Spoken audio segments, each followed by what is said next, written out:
It's Waxing Lyrical, baby. Hello, Waxers, and welcome to Waxing Lyrical Mains and Dutch. I'm your host, Mains, and my colleague, just changing his helmet as we speak to the new model. It's Mr. Neil Dutton. How are we, Neil? Some would argue that the biggest helmet in this whole story isn't the piece of equipment. Not that it's ironic, but like the irony of someone trying to go against player safety and being told by the NFL, no, you need to be safer, given what we know of the NFL is pretty unbelievable. Is he trying to wear a baseball Well, this is a man who, by all accounts, went into a cryogenic freezing chamber without any, shoes and socks on. I think I made my feelings perfectly clear last week about this particular player. He's a tit, and I'm fed up with him. Yeah. We're going to get onto his former team later in the show, as this week is AFC North week. But yeah, I just, when you get the opportunity to say Dutton's helmet in a podcast, it's got to be done. Like. I think it has. As we've mentioned, AFC North this week. We've got a fantastic weird world, which I think a lot of people will relate to. Well, a lot of people like me and Neil, i.e. with kids, will relate to. And then obviously straight into that AFC North. An interesting division with one massive hype train. Chew. Yeah, you're driving the damn thing. Oh, I'm growing a Baker Mayfield style mustache as we speak. If I continue with this growth pattern, it will be ready by 2034. Yeah, Baker will be long dead, and you still won't have grown it. No. Bum fluff, boy. Bum fluff are us. Neil, let's get on with Weird World. We're going to stay in the UK this week. Amazing, really. How old are your daughters, Neil? My daughters are 6 and 3. I challenge you there, see if you knew. I have a 4-year-old, a 9-year-old, and an 11-year-old, all boys. They all go to birthday parties, right? Yep. Annoying conversation of, oh God, I've got to buy this kid a present. I don't know what to get. Where are they going? Oh, they're going to the trampoline place. Or, oh, look, it's, I don't know, Barbie parties you're probably going to. I've got play places, stuff like that. Mum charging kids £70 to attend son's birthday party and demands specific gift. If there's one thing a parent you don't expect to be terribly expensive, it's another child's birthday party. Sure, you have to buy a present, but that's about it. Or at least it should be. One mum was shocked when her son came home with an invite to a go-karting party, which would cost a pretty penny for him to attend. As well as being asked to provide Amazon vouchers as a present, yes, that's accurate, in the invitation, the parents specified what the child wanted as a gift. The parents soon found herself being messaged by the birthday boy's mum asking for money to contribute to the go-karting deposit, transport to the track, and various other things. So essentially these parents, for their son's birthday, got him alienated. Yeah, so details were the date, the activity, the transport provided, it's an 80-mile round trip, and a request of Amazon vouchers as a present. In the last few weeks, I've been updated with further tests asking for a deposit for the go-karting, £20, and the remainder of the day, £30. Then that was followed up by a £20 request for transport. And she added this morning, on the day, she had the goal to request we pack a generous picnic with ice packs, so the birthday boy didn't have to bring anything. What? Where was this? It doesn't necessarily say, it just suggests that it's in the UK. It's Berkshire, isn't it? I don't know. I'm suggesting it's towards the south of the country. I'm suggesting it's, Middle England.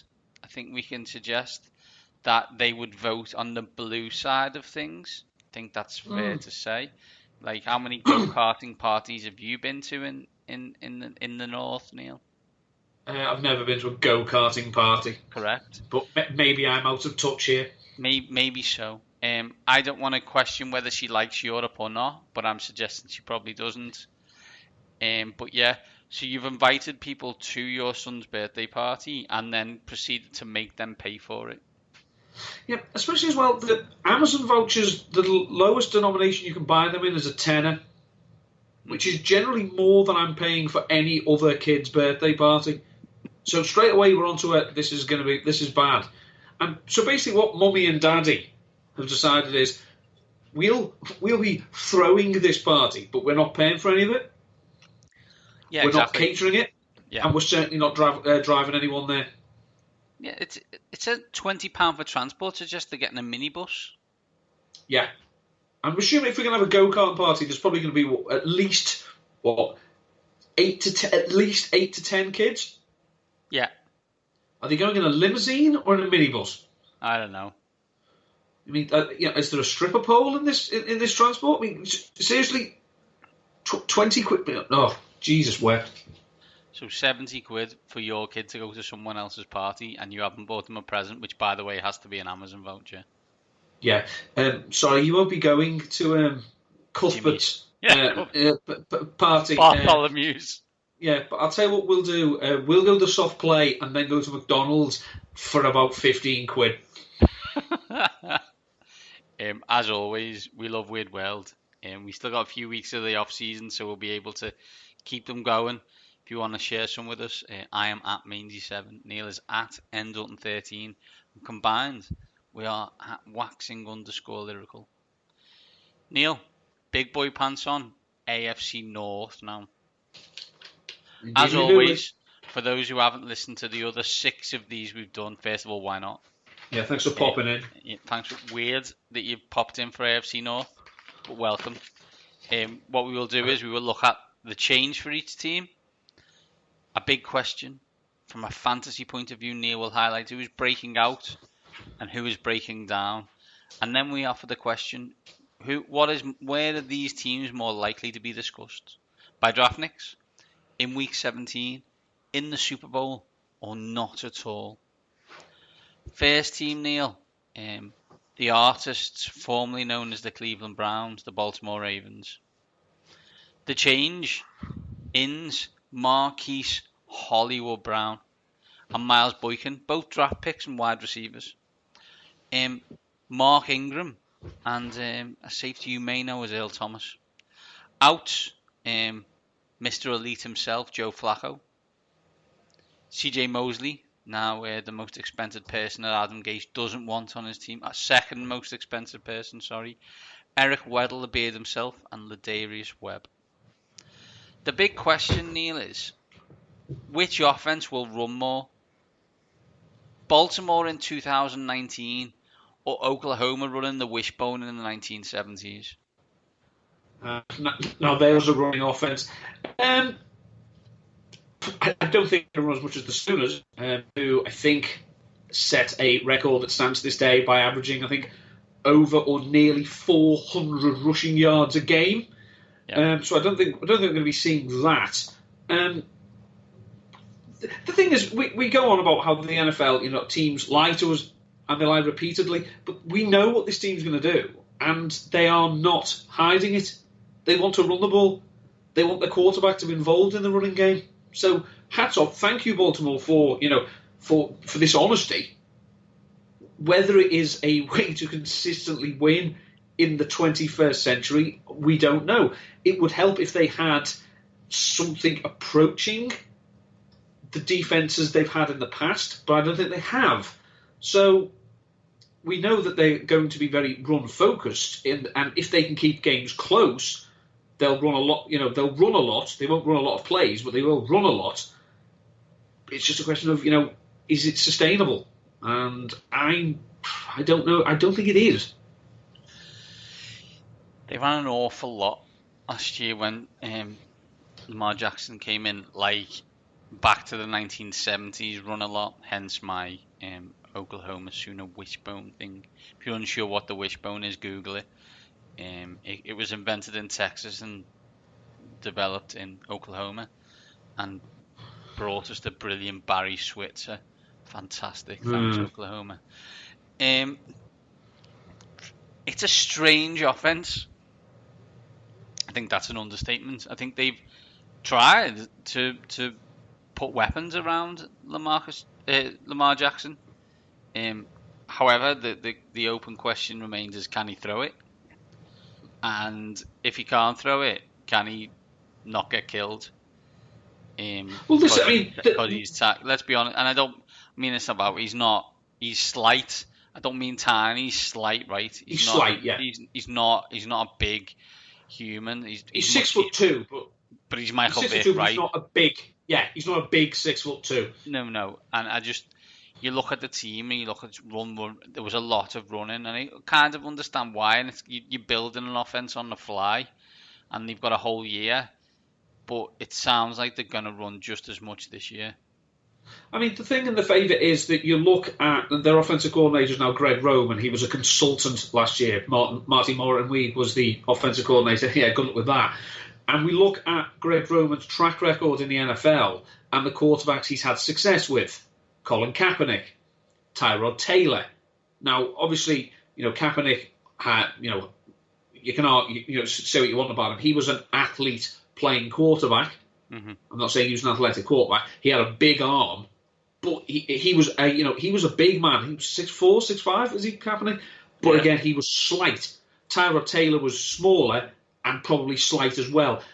Only Kaepernick of the two is probably as talented a runner as Lamar Jackson is, but the other two were probably a bit more. Well, no, I'll rephrase that. Tyrod Taylor is a more accomplished passer than Lamar Jackson, but Jackson was, an efficient passer in college. And the one thing, you look at the players they have brought in, especially on the offense, like Marquise Brown and Miles Boykin. This is a fast team. Justice Hill can move. Miles Boykin's, fast, big, prototypical ex-receiver. Marquise Brown's major calling card is he can take the top off a defense. It's an offense that's being put in place to try and give Jackson as a passer some margin of error by just if in doubt, throw it a long way and our boys can catch it. It's a funny team. We'll get onto the kind of most likely to be discussed. I think it's the team I have the least idea about. Well, if someone said they were 5-11 or someone said they were 11-5, I'd be like, yeah, all right. Yeah, I just think we can have question marks to say about the offense, but this defense is weak. This is probably, one of the, on paper, I know they coach up, they get an awful lot of what they've got, but on paper, this is a very ordinary-looking Ravens defense, and we've not said that too many times over the decades. No, we haven't, but they have got an excellent coordinator and one of the greatest game show hosts of all time in Wink Martindale, so we'll see how that goes. I think you're right. It doesn't look great on paper, but Baltimore have always, it's one that Baltimore always seem to have a good defense, and especially under Martindale, it's been excellent. From a fancy point of view, Neil, who's breaking out? Well, the fancy star is Lamar Jackson because he's going to run, and quarterbacks who run are worth their weight in gold, especially in most league formats that still bizarrely only award 4 points for a touchdown pass. Well, that's the same number of points you get for 40 yards rushing. With the best will in the world, Lamar Jackson is going to get 40 yards rushing at least in every game. So there's points he's making up, and he doesn't even have to throw touchdowns, which he will. He was, he was limited as a passer, but he was limited by the offense that didn't let him pass the ball. So if he has developed, and first preseason game, he didn't look great, but he was efficient. He was moving the ball. So let's see what he does with Marquise Brown. He comes back. Miles Boykin was only targeted twice. Jackson caught pass for a yard.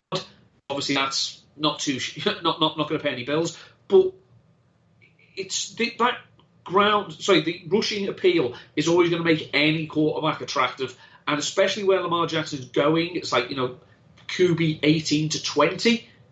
Then if you're going to wait on quarterbacks, he offers probably as safe a floor as any quarterback. I'm not saying he's in any other quarterback's league as a passer, but it's the rushing, and that's going to make him attractive, and it's going to make him a winner more weeks than not. Neil, they brought in Mark Ingram. How does that knowledge affect the Ingram value? Well, it's Scott Pianowski of Yahoo said when you have a mobile quarterback, it benefits the running backs and also it hurts them because it opens up running lanes because you have to focus on the quarterback as well, which means you're not going to be running into too many too many walls of defenders. But unfortunately, it's going to take carries away from you. Mark Ingram though he's not a 20-25 carry a game player. He never has been. His career high in carries is 230. But if he gets 15 to 20, 15, 17 rushes a game, Lamar Jackson has 7 or 8, they sprinkle in Justice Hill or Gus Edwards, then Ingram's going to be one of these players who his current ADP is probably going to, he's going to chip in as long as he scores some touchdowns as well. He might be able to, he's certainly an upgrade on Gus Edwards as a pass catcher. It's just a question of, I don't think he's going to be like a running back one, because I just don't think he's going to be, it's not going to be one of these offenses that explodes in fantasy value. Who's breaking down, Neil? Well, I love me some Mark Andrews. I think he was great last year when he was targeted. Didn't play an awful lot. I think he played just over 50% of the snaps, but he was number 11 among all tight ends in terms of targets per snap rate. So when he was on the field, they looked for him. But again, it's a question of how he's not going to, his volume's not going to be through the roof. He might rely on, touchdowns or the occasional big game. At the moment, he's about tight end 15, and I think he's climbing. I'd hold my horses on that for this year. I think he may have streamable weeks. As I say, we've talked about when the Ravens play the Cardinals. I'm going to load up on all of them. But yeah, he's someone who I think he's probably at this moment a second tight end if you can start 2, or you play in a tight end premium league. At the moment, I would be cooling my jets on Mark Andrews. Neil, Baltimore Ravens more likely to be discussed by draftniks in Week 17 in the Super Bowl or not at all? See, I do a bit of writing for Ravens Wire, so this obviously, I'm maybe telling tales out of school here, but I think not at all, because I don't think their defense is good enough to support the style of play they want to play on offense. So I think they're going to win some games. I think they're one of these that they could literally beat the crap out of some teams by just being physical. But I think if they get into shootouts, I don't think Lamar Jackson has got the tools yet to keep them in games like that. I think they're 8-8, but as I said, if you told me they were 5-11 or you told me they were 11-5, I wouldn't be tremendously shocked.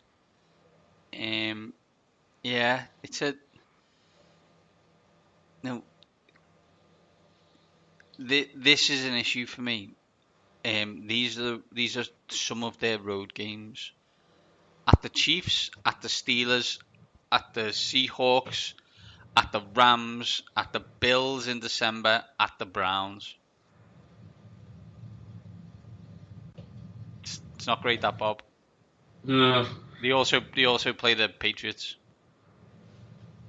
It's not good, Bob. It's not good schedule, so it really isn't. Well, we'll have to wait and see. I'm not convinced.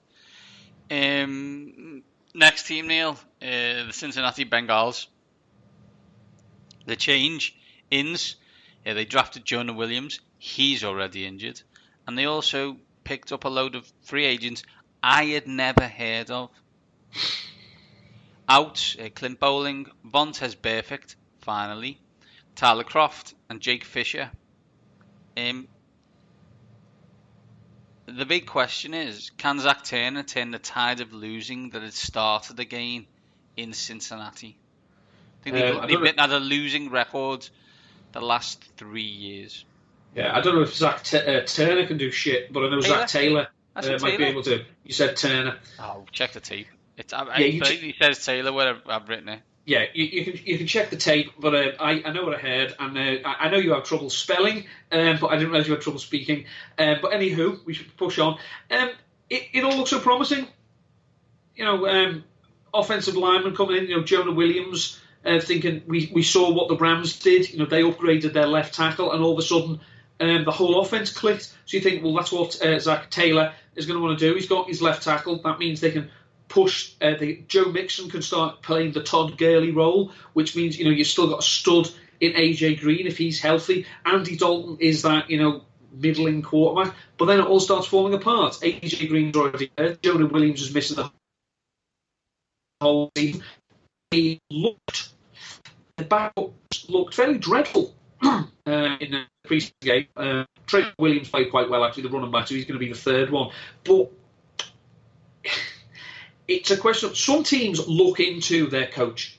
Like, we know the Colts wanted Josh McDaniels, but looked into Frank Reich. As a second choice that seems to be quite good at the moment, seems to be working quite well. No one has ever heard of Zac Taylor.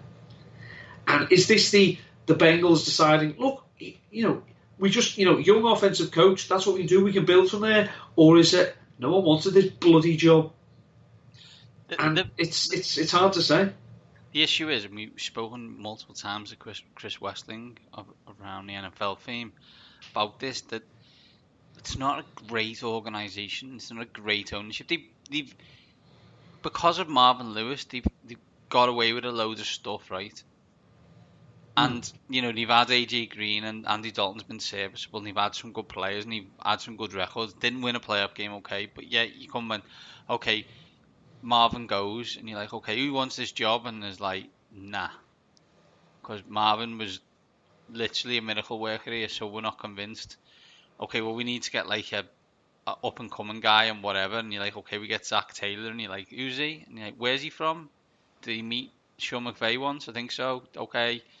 It's a bit, you're just like, as you said, it's a bit nervy that you think, have they picked this team?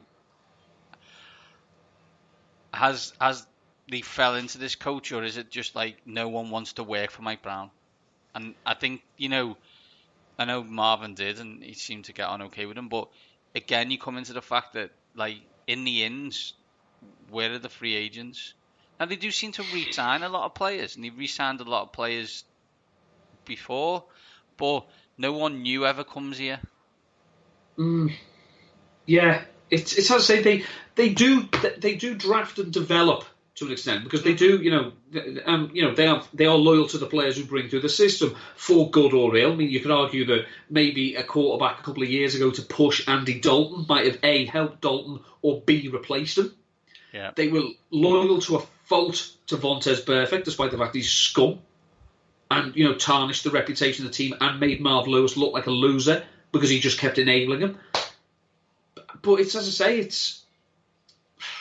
it's what Chris Westling always says. It's a mom and pop organisation, trying to compete with Walmart, and unfortunately, it's not the way it works anymore.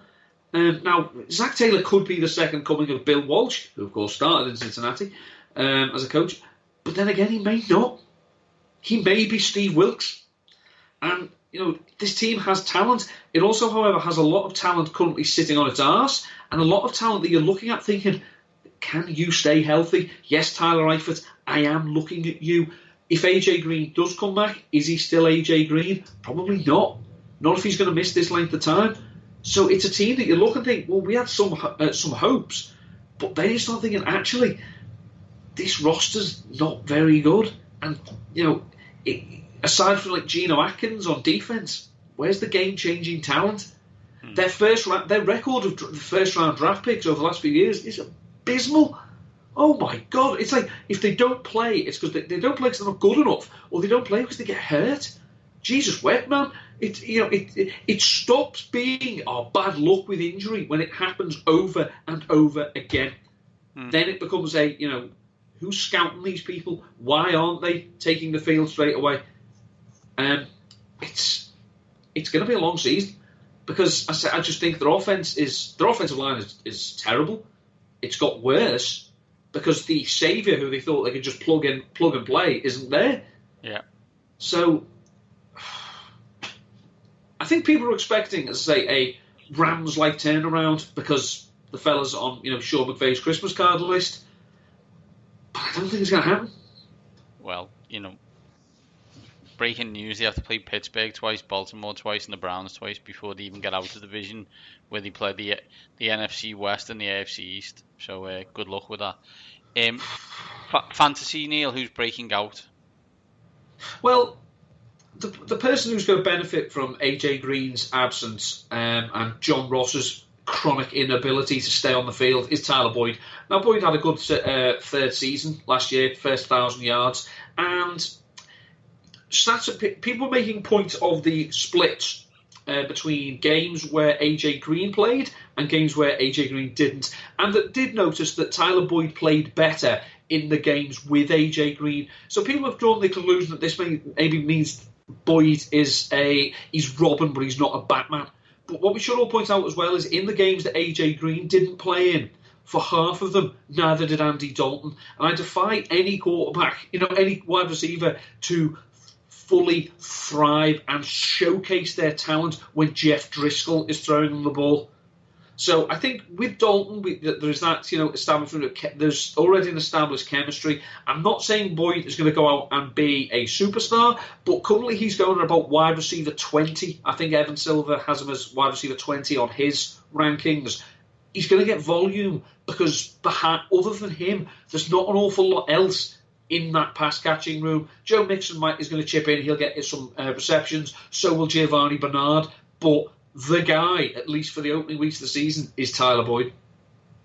Who's breaking down, Neil? Well, breaking down, obviously, you could say Tyler Eifert, all the talent in the world, but can't stay on the field. I'm not going to say he's injury-prone, because he's another one who gets these injuries that are freakish. And obviously, he's coming back from that horrific injury that he got last year when his ankle was, pushing in the wrong direction. Yeah, his toes were pointing to tops as well as ankles going to Crocs, things like that. That's one for the fans in the north there. Yokels there, Neil. But I just think people are still taking AJ Green in the third round. What are you doing to yourselves? Have we not learnt the lesson? You do not waste early round picks on players who can't help you in the early weeks of the season. Because what are you going to do? They're going to burn a hole on your bench. And then by the time you probably could lose. If you've already got three wide receivers and AJ Green's still there, by all means take him. I love AJ Green. I've written love letters to him on Rotoviz for years. But let's be realistic here, people. He has missed time in 2 of the last 3 seasons, and he's already missing time this season. Do not waste premium picks on AJ Green. Just wait and hope you can land him at a bargain. Cincinnati Bengals, Neil, more likely to be discussed by draftniks in Week 17 in the Super Bowl or not at all? I think by draftniks, because I worry. I think, as I say, it's 3 years since they were in the playoffs. It's been a losing season every time, and the talent appears to be eroding. Yeah, it's been a slippery slope, right? I think it was 2015. I think, around week 14, we were making arguments about them being the best team in the AFC. Like it seems like a long time ago. Andy Dalton broke his hand at that point. Remember being a div? Yeah, trying to be a hero. And they haven't been able to stop the slide since then, and I don't see it stopping now. And even if it's just growing pains with the new head coach, I can't see it going well. As I said, I think they're the worst team in this division, which makes the 6 games in division tough. They then play the NFC West and the AFC East, not the easiest. No. Like as I said, if you haven't got a great defense, I'm not sure you want to be playing like the likes of Kyler Murray. Do you know what I mean? Like, it's not Russell Wilson. You know, Ben Roethlisberger twice, Baker Mayfield. They're playing the Rams, so they got Goff. They're playing Brady. It's not easy, and I don't think they're a great roster, as you said. So I think they'll be discussed by draftniks as well. And the win total 6.5. I'd be surprised if they got to 6. Yeah. I mean, I don't think the way we've seen they do business, don't think they're going to fire Zac Taylor after 1 season because they don't want to be paying 2 coaches when they can just pay 1. Yeah, absolutely. But I think next off-season, you would think that, okay, we need to start retooling and bringing in his guys, but we know that's not the way the Bengals operate. they will continue to bring in Mike Brown's guys. That seemed like a conversation that we would have had for many years about the Cleveland Browns. We're going to have a very different one now. Cleveland Browns, ins, Odell Beckham Jr., Olivier Vernon, Kareem Hunt and Sheldon Richardson. Out, Neil's boyfriend, Duke Johnson, free at last. God almighty, he's free at last. Jabril Peppers, and Kevin Zeitler. The big question is, Neil, the hype train is five coaches worth. Where are you sitting? I'm going to say what you would expect me to say. They have to show me they can do it. The hype train's all very well and good. They finished last season very well. Baker Mayfield was a rookie sensation, yeah. But you haven't done it yet. It's expected to run. So there are no excuses for this Browns team. It's as I say, we talked to Patrick Doherty, and he said that the transition is usually struggle, mediocre, on the rise. They've gone from struggle to on the rise and missed out that maybe growing spurt, that growing season or two. So, okay, that's where you are. So there's no excuses. This is a strong roster. It's a talented roster. It's got a terrible offensive line, which may come back to haunt them, but the talent is there. Go and do it, because you've never done it. But the plus side is that there's not many players who've been there. Bless him, Joe Thomas, as we know, was one of the best players in franchise history, an Iron Man. But what did he know for his entire Browns career? Losing. Losing. There's a load of lads who don't know, who aren't used to losing. And Baker Mayfield's one of them. And that's because either they are new to either the NFL, and where they've come from they won. For example, Baker Mayfield. Or they've been in places where they've won before. So I think, I'll be honest, I'm in first class. I bought a ticket. I'm drinking Chardonnay as we speak, waiting for the fish option. I think we need to be clear, though. I don't think we're saying this team's going to the Super Bowl. Sorry, I'm not saying this team's going to the Super Bowl. I see this team very much like Sean McVay's first year at the Rams.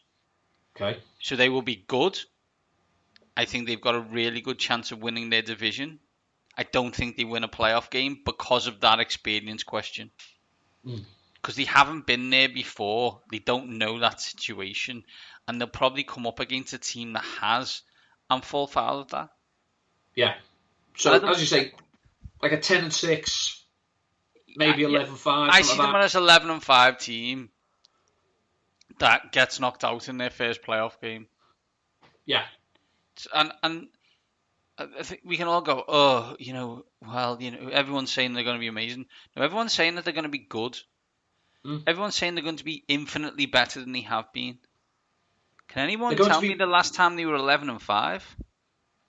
I don't think they've been 11-5 in this iteration. That's what I'm saying. They haven't been since 1999 when they re-emerged. They haven't been 11-5. I think the last time they were last time they won a playoff game, Bill Belichick was their coach. Yeah. Do you know what I mean? That's not. So for me to say that they're 11-5, that means someone's raised the Titanic. Yeah. So, and this is the Cincinnati Bengals thing on Marvin when he first took over. Getting them to the playoffs made him a god. Now, these have got a load of talent and a load of good players. And at the end of the day, they've got a franchise quarterback that you can get your arms behind, unless you're Colin Cowherd. But what I mean by that is there's hope. And that's a good thing, right? And I'm not saying they're going to win 16 games. I'm just saying they're a good team who are going to be entertaining to watch. Got a load of talented players and will win games. We have the four options of what we talk about teams here. What's the worst you can be? Not at all. Not at all. Yeah. Exactly. This team will not be irrelevant. This team will be many things, and irrelevant is not one of them. And after many years of, they were relevant because they were always in the hunt for the first overall pick. But because they kept doing it, even that attention became irrelevant because, like, well, it doesn't matter because they're not gonna, in 3 years they're gonna have cut him anyway. So that was probably, that was worse than being 8-8, 8-8, 7-9, 9-7, 8-8, 8-8. In the sense they were so bad that nobody cared. Now they're gonna have games that they are expected to win, and it's not going to be against the Bengals, who they are expected to win. These are going to go toe to toe with the Steelers, the Ravens, who've kicked the crap out of them for 20 years, and they're going to be expected to hold their own. It's a different type of pressure, but that's good. But it's a different type of pressure. But again, we come back to the fact that these players, Baker Mayfield won all the time in college. It's what he did. Mm-hmm. Do you know what I mean? Like, these players, they haven't got that Brown stink. Do you want to know how different the Browns are? Week 2, week 3, week 5, they are prime time in America. Sunday or Monday night. The Cleveland Browns are on either Sunday night or Monday night football 3 times in the first 5 weeks. Unbelievable. And it's not, and they're playing the Jets.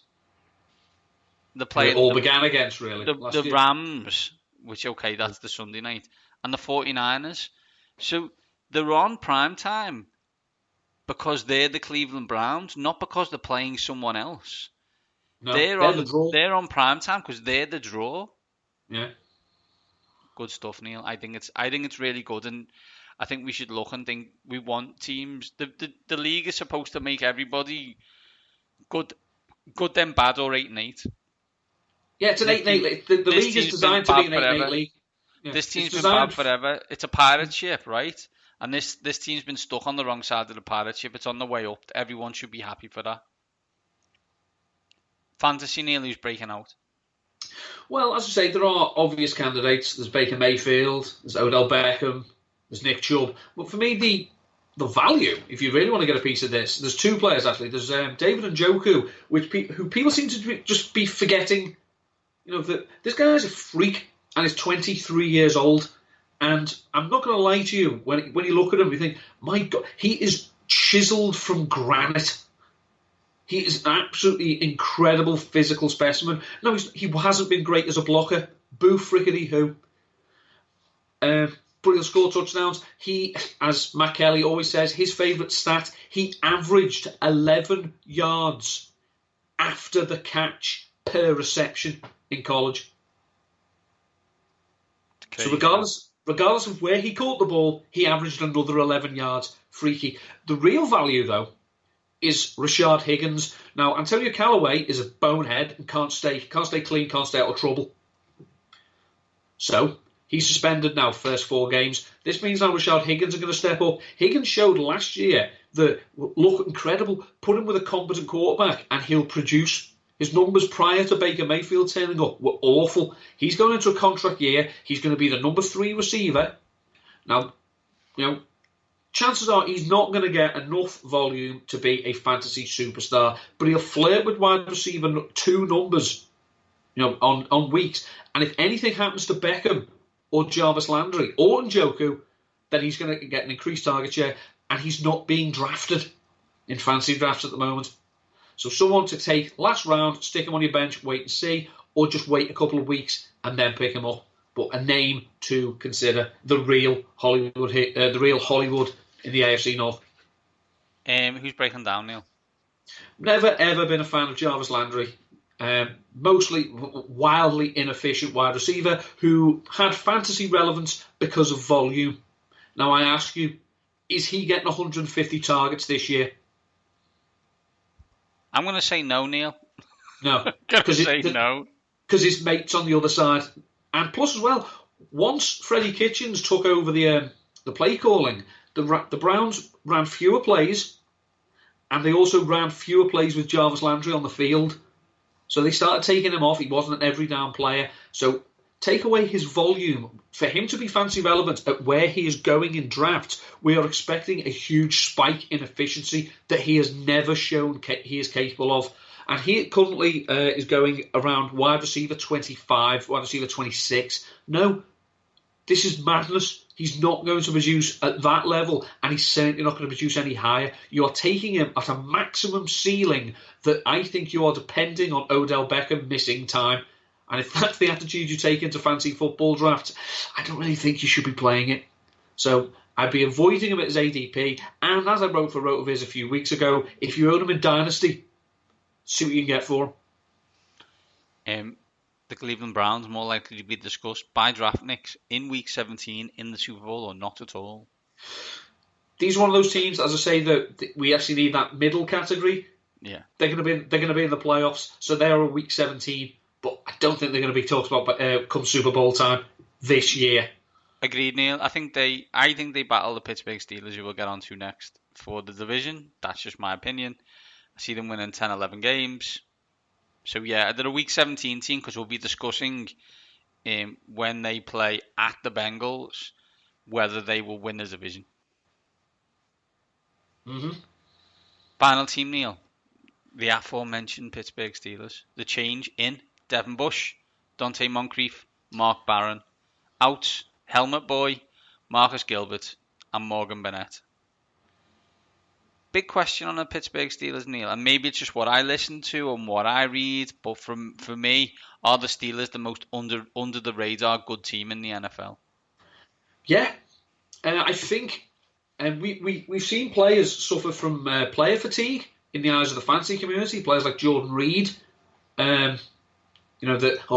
you've burnt me too many times. People seem to be forgetting that this is a ridiculously talented roster. Now, the big problem is, look, the head cases, if you will, are gone. Le'Veon Bell can't hurt them anymore. Antonio Brown, they must, as an organisation, must literally get the 90-man roster, all the coaching staff, all the medical staff. They must all get into an auditorium at least for 5-10 minutes every day and piss themselves that they don't have to worry about Antonio Brown anymore. They got the best out of Brown, and now he's someone else's problem. But people saying they'll miss him. Of course they will. He's been ridiculously productive, but Juju Smith-Schuster seems to be quite good at what he's doing. They've shown they can coach offense. Ben Roethlisberger, say what you like about him, is still performing at quite a high level. Their defense looks good. Now, it's just a question of, with these personalities, they seem to have basically just bought in and said, look, it's Ben Roethlisberger's team. He has to take us now. There's no personality clashes now because there's no one big enough in that team to take on Ben.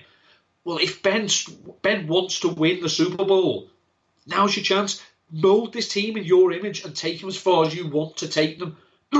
Because there's no distractions. So Tomlin just has to all stay out of his own way. They've decided they want to be Ben Roethlisberger's team. That's great. That's your decision. Let him be Ben then. And go out and win. Because, I say, the clock's ticking. One of my favourite phrases is SCP, right? And this is what the Pittsburgh Steelers now. Because those two lads are SCP. Someone else's problem. Mm-hmm. Not my. So in theory, the Pittsburgh Steelers had 3 egg cases. They had the 3 Bs, who were all in their own way massive divas. Lev Bell gone, Antonio Brown gone. You can't get rid of Ben Roethlisberger. Just how it works. So you just have to. So you manage it by getting rid of the other 2, and you only got to focus on one knucklehead, I guess, is the best way to say it. And they are. So, as you said, this team can draft a wide receiver better than any team in the league. We'll get rid of Antonio Brown, and Juju Smith-Schuster will just step up, and then there's James Washington, and then here's the next guy, and here's the next guy, and this is just how it works, and that's how it's always worked. I think the big thing that I was listening to around the NFL from yesterday, I think, today, and they were massively in league with Devin Bush and what he's going to be able to do, and how that helps improve the defense. Obviously, massively missing Ryan Shazier due to his injury. And and you just think, are those two things of less distractions and better defense leads this team to a better record, which can only be a good thing. Yeah, potentially, because as I say, if you've only got one head case, you can almost tune him out when he starts being a head case. It's just yeah, that's great, Ben. Yeah, but when you've got him doing his thing, someone else over there doing theirs, someone else doing theirs, and Tomlin, who, as we've seen, has let an awful lot slide in that changing room, it becomes easier for him, and maybe he can then focus on where he is weaker. You know, he's not a great in-game adjuster. Some of his challenges are bizarre. Don't get me wrong. Let's say he's one of these. If the Steelers fired him, he'd have another job before he had his exit interview. And plus, I don't think there's a cooler looking coach in the entire NFL, especially in the AVs. But this finally, it's like, you want a quiet life, you've got it now. Now's the time to step up and be the Pittsburgh Steelers. In fantasy, Neil, who's breaking out? Well, the Pittsburgh Steelers, for a majority of their history, since the days of Chuck Noll, have been a one back offense. They've sprinkled in, Franco Harris, Rocky Bleier, but then after that it was, we just want to ride one guy. And obviously that was the case with Le'Veon Bell. Then when he went down, they had D'Angelo Williams. Last year they tried to do it with James Conner, which is fine. Conner was good. He broke down towards the end of the season. First year as a starter, it's to be expected. However, Jalen Samuels showed enough that they cannot, in all conscience, just go back and say, yeah, Connor's going to have an 80% opportunity share. Samuels is that good. He needs to be sprinkled in this offense. He is a better receiver than Connor. He was one of these players in college. He was, an H-back. He was listed as a tight end. Well, he can play tight end. He can play the wing. He can run the ball. He's a receiver. I think they're going to find ways to get him involved. That means he's going to have standalone RB3 flex value by himself, without necessarily having to take James Conner's job off him. And as I say, he's going at the moment in the the late 9th, early 10th round, around running back 40. He's going to be a lot higher than that in fantasy points per game. And Neil, who's breaking down? I worry about Connor at his ADP. He seems to be one of these people. He's in the second tier of running back. Third tier now, because we talk about the big four and then another tier, whereas now it's Christian McCaffrey, the others, and then the others. Yeah. I just worry. As I say, he was good last year, but he did show signs of wear and tear. So plus you sprinkle in Jalen Samuels. As I say, I don't think Samuels is going to be the lead back, but I don't think Connor is going to have such a monopoly on the opportunities that his current ADP makes him a value. So he's going at least a round ahead of where I'd be comfortable taking him. Neil, Pittsburgh Steelers more likely to be discussed by draftniks in Week 17 in the Super Bowl or not at all? I think in the Super Bowl, just because, I think it's going to be a smoother ride, and take away all the drama on offense, they look like they're getting back to what Pittsburgh Steelers do best. Stop people. Hit people, stop them scoring. Pittsburgh's a town built on defense. Well, it's now the potential of they could have a game-changing defense and a high-flying offense. That's unstoppable if it works. Yeah, I'm going to go with the same as the Cleveland Browns, so Week 17 in the playoffs. I think they're around the same 10-6, 11-5 position. I think the games between the two teams, the Browns and the Steelers, may decide the division. Toss up either way. Also, although it's worth noting that obviously they have similar schedules, but the Browns play the Titans Week 1 at home, whereas the Steelers play the Colts Week 9. Could be something to bear in mind. Similarly, it's in the same kind of split. It's the I've just got it there. It is the It was a tough game for Pittsburgh, and I've just lost it. Which is great audio. This is great audio.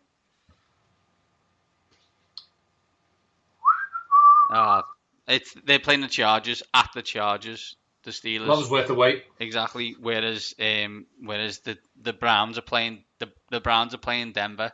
What I mean by that is because they were lower down, they're playing worse teams. So I think that could be a situation where those 30 seconds are a waste of everybody's time. Yeah. And obviously a big problem what we've seen in the past is the Steelers don't want to have any part in the postseason of going to New England. No, so they will be 0-1 as Sunday Night Football. The first week of the season is at the Patriots. Yeah. Not helpful. So, Neil, I think we agree that the Bengals are the worst team in this division. I think we agree that Baltimore are a not at all middling team. Work in progress. Unsure what the quarterback position is going to be like, I guess, best way to describe it. And we think it's tooth and nail between these two teams. I think you were giving the edge to the Steelers. Sounds like it. Yeah, just because while they've not been as successful as they would like, of course, haven't been in the Super Bowl for 10 years, they still have enough experience that they know how to get it done. Yeah, agreed. Just to be different, I'll lean towards the Cleveland Browns because it's more fun. Let's be honest. If you want to support Big Ben Roethlisberger, that's your prerogative.